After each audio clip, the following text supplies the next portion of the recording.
అందరికీ ఉద్యమ నమస్కారములు. నా పేరు జంగాల సింగరయ్య యాదవ్, బీసీ ఐక్యవేదిక ఆంధ్రప్రదేశ్ చైర్మన్.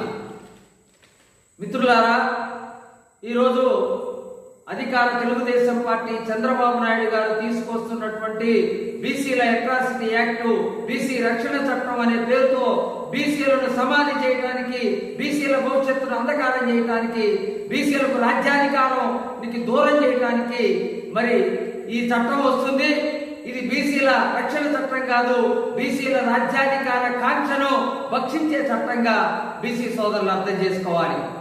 ఎందుకంటే తెలుగుదేశం పార్టీ చంద్రబాబు నాయుడు గారు కుటిలతో మరి బీసీలను రాజ్యాధికారానికి దూరం చేయాలనే దురుద్దేశంతో సమాజంలో సామరస్యంగా జీవిస్తున్నటువంటి బీసీలను సమాజం నుంచి దూరం చేసి సమాజంలోని మిగతా వర్గాలకు బీసీలను చూస్తే భయభ్రాంతులు కలిగే విధంగా భవిష్యత్తులో కొనసాగే విధంగా ఉండటానికి ఈ బీసీ రక్షణ చట్టం పేరుతో వస్తున్నటువంటి బీసీల భక్షణ చట్టం.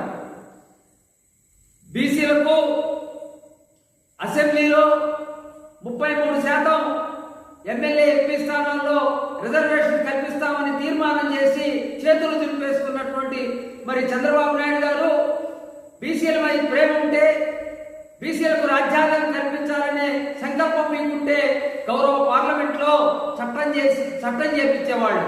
మరి అలా కాకుండా ఆ విషయాన్ని పక్కన పడివేశారు. మరి అదేవిధంగా బీసీలకు విద్యా ఉద్యోగాల్లో, ఉపాధి ఉద్యోగ అవకాశాల్లో